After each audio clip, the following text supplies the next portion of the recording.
Hey, Chapel Warriors. Thank you for joining Henry and I again. We wanted to get back with you this week. We've been talking to you about the events from April of 1993.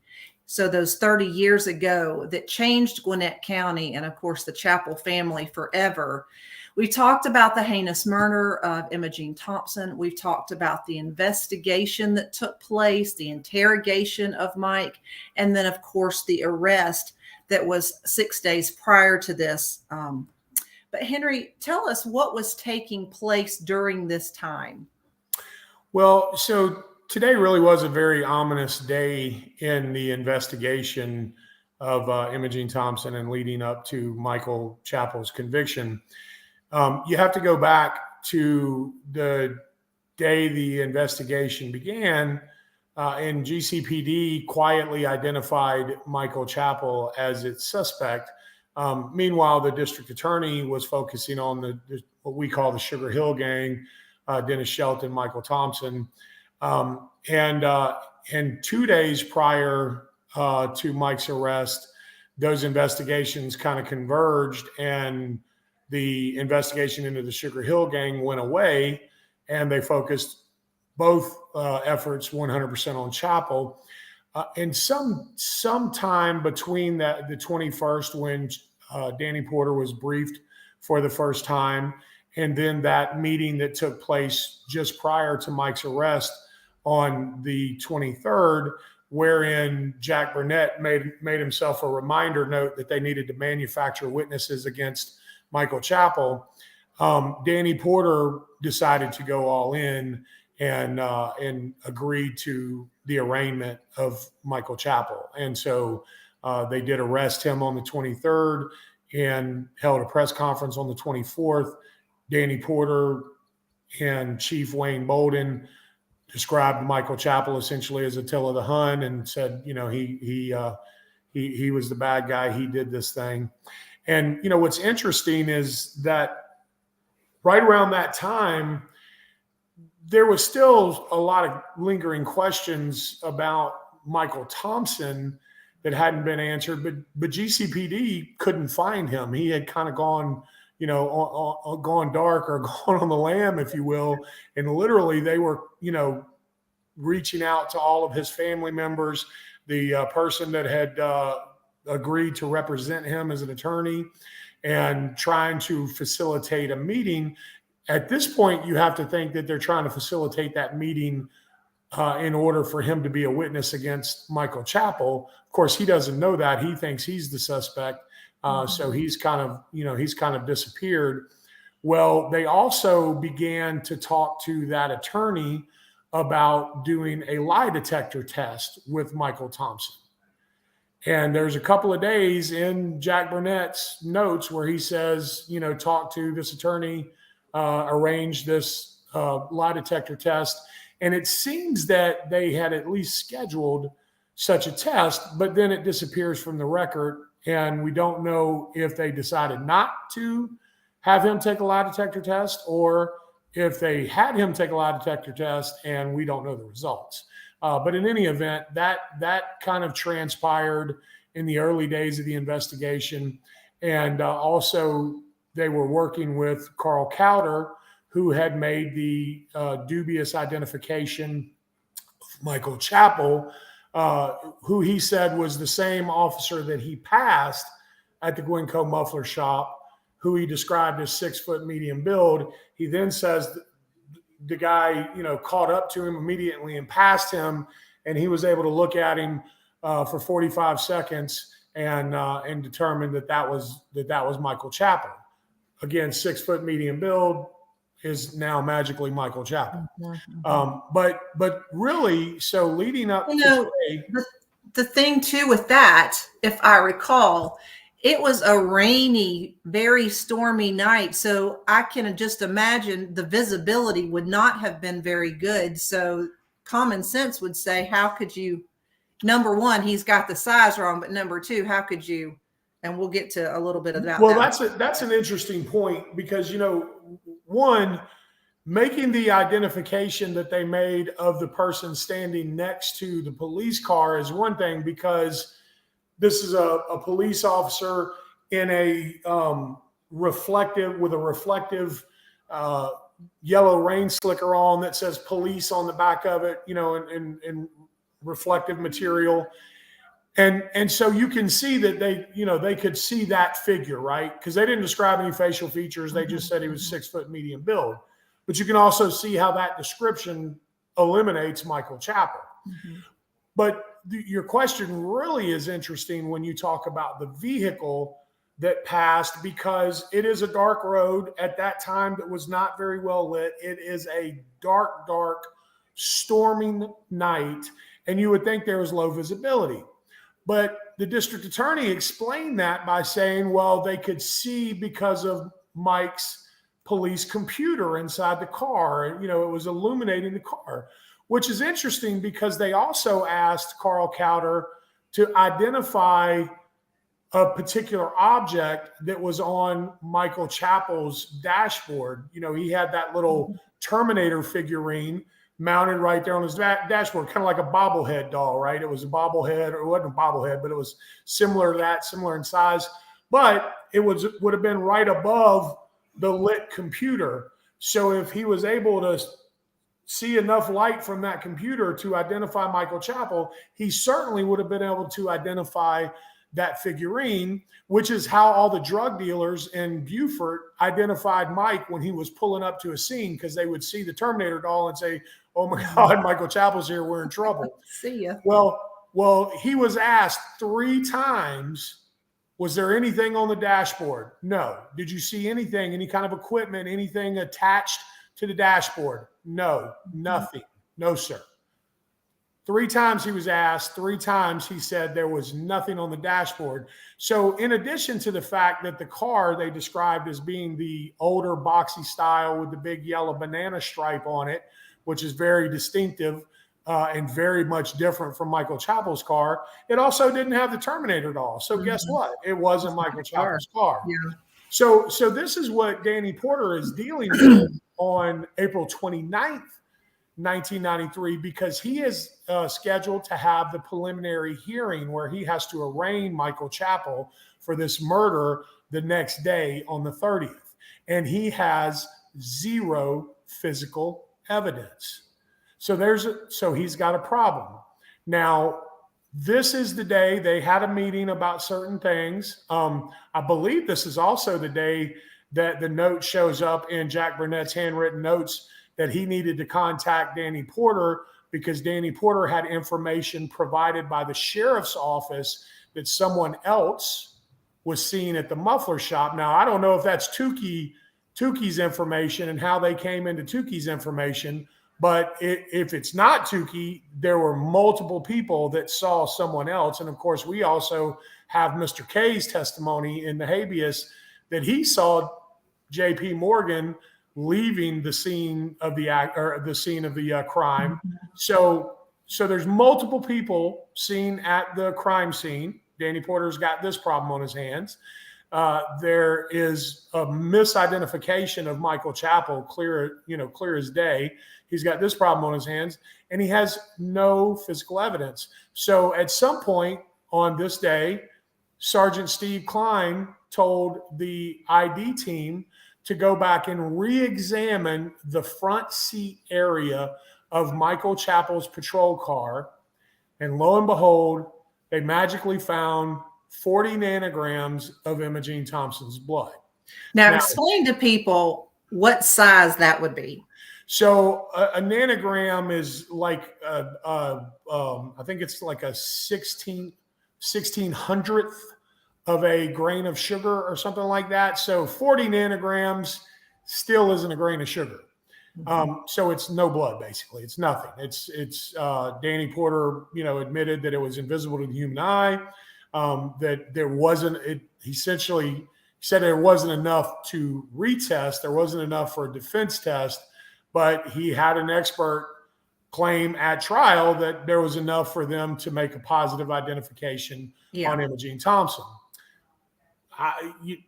For 29 years, the world believed that there was 40 nanograms of Emma Jean Thompson's blood on the armrest. Now, we can talk about the armrest. We can talk about the fact that it was not in a secure location, according to Nurse Jenny and others who are, who have intimate knowledge of the facilities. The car was sitting like a half a football field away from the morgue where the blood was dealt with. So there's any number of ways that somebody could have planted that, 40 nanograms. But the bigger issue is that if you look at the serology report, that blood was not an adequate sample size to determine whether or not it was human blood. So they didn't know whether or not it was Imogene Thompson's blood or a horse or a dog or a cat or a whatever.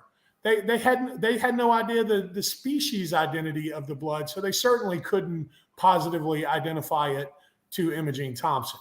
So and when you hear that, though, when you hear they found blood on the raincoat, they found blood and they identified it as Imogene, people block out anything about the amounts. It's just an automatic, oh my goodness, they found her blood on his jacket, thus he must be the killer. Well, remember about that point, I appreciate you bringing that up. Remember on that point, Danny Porter told Sean Kipe, well, it would have been nice blood on the right sleeve and shoulder, on inside of that sleeve, on that shoulder.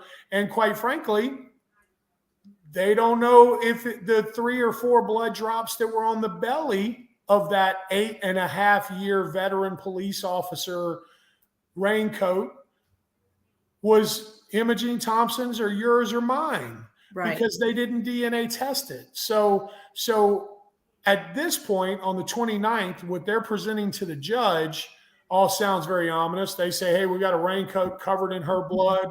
Hey, we've got we've got her blood on the armrest.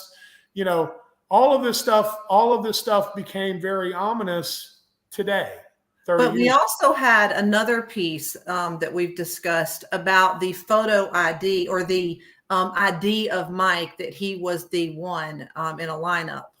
Well, yeah, there was all kind of problems with the lineup, and I'm not going to call out their names, but there are significant law enforcement resources within our group, and I've had conversations with a couple of them that are identification experts, if you will, photo ID experts. I'm told photo IDs are the absolute last resort. As unreliable as eyewitness testimony is, photo identification is even more unreliable.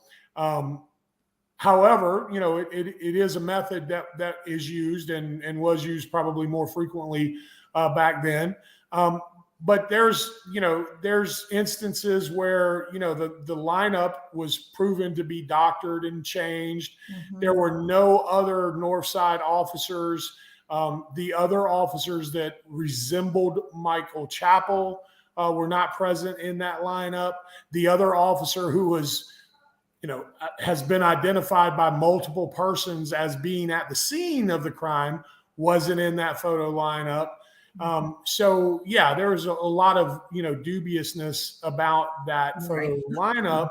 And that's why I say that as of the 29th of April, 1993, they literally, the only case they had, and you also have to remember what we talked about last time, that they found out in Mike's interrogation that Mike had a legitimate alibi. Right. And the firemen weren't backing off of that. The firemen at this point had now written their statements, and their statements had been turned in to their captain.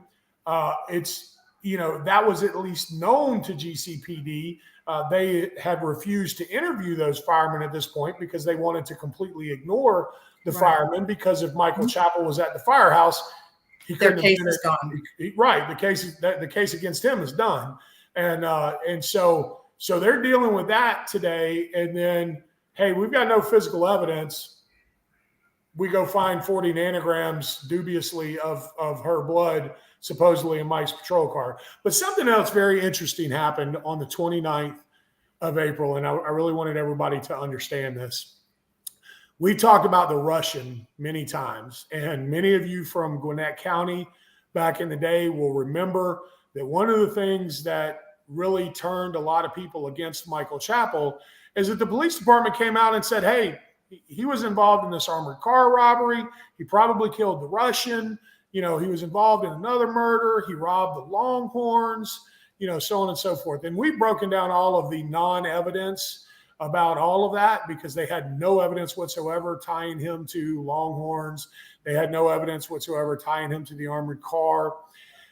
And the Russian is very interesting because, Michael Chappell told me one of the first times I talked to him, he said, Henry, solve the Russian case and you'll solve everything. And I heard him on that, but I didn't know that much about it. I kind of looked into it here and there, and there was no access to the information publicly. GCPD, still considers it an open investigation because it's a unsolved cold case. So I couldn't get a hold of a lot of information, and I'll just tell you that through Michael Chappell's Innocent Project resources, I was recently able to come into possession of the GBI lab reports and the medical examiner's report on the Mark Kogan murder, who is known as the Russian. And interestingly enough, and you guys have seen this in the group, I've talked about a person that the killer of the Russian confessed to, and that information was provided to GCPD. And quite frankly, I felt like that story was very credible. And then once I got the medical examiner's report, I was like, wow, it's totally credible, because the person that she says confessed to her is the first person listed as a suspect, and the other two people that she says were essentially his accomplices were suspects. Almost the entire Sugar Hill gang, including Dennis Shelton, were suspects. But on April 29th, 1993, when GCPD had no physical evidence tying Michael Chappell to the Imogene Thompson murder and needed the public to believe that Michael Chappell was the bad guy, and roughly around this time started going out publicly accusing Michael Chappell of being involved in the armored car and the murder of the Russian, Jack Burnett delivered his fingerprints to the GBI crime lab in connection to the Mark Kogan murder 30 years ago today. Now, of course, they came back negative because Michael Chappell, of course, was not involved in the Russian murder. He was, of course, not involved in the armored car robbery, the Longhorns, or any other unsolved crime that GCPD tried to pin on him. And he wasn't the guy that Carl Cowder saw standing next to Imogene Thompson's car at the Gwenco Muffler Shop. Right. They've put so much together. When you want to nail somebody, you manufacture evidence, as Jack Burnett said. Over the next weeks, we're going to be talking about all of the different things as they happened. And so I want you to stay tuned to hear all of this evidence as it came out. But here are the things that you can do now. While we sit and wait for the legal system to do their job, we need you to continue to call, write, and scream on Mike's behalf. So what does that mean?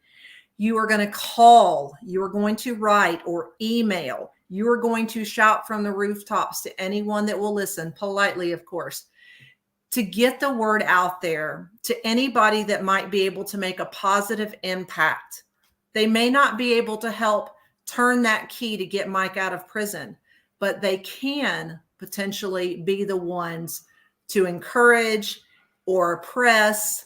We'll just leave it at that. So we need you to do that. Let me add one thing to that. I said at one point, these officials that we're asking you to call, write, scream to, they're not responsible for the conviction of Michael Chappell. They're not responsible for this injustice. Right. But they actually are the ones that can help us get the key turned. Yes. So they are the ones that can help in securing his freedom and his exoneration. So like Tammy says, call, write, scream, guys. Now is the most important time. Absolutely. Now is more important than anything we've ever done in this case. Now is the time.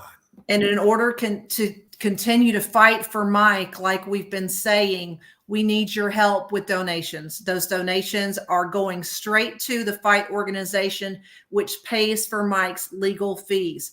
We don't have big backers right now. If you know some, please send them our way. We need as many people as possible helping out. Our $5 campaign goes strong, but then it comes to an end, and we got to keep it going constantly because there will be fees right up until the day he leaves. All right. Thank y'all for joining us again. Thank you, Henry, for your time. We look forward to going through some more of these events and hopefully sharing some great news soon. Thanks Yes, for ma'am. joining. Thank you, Tammy. Thanks, everybody.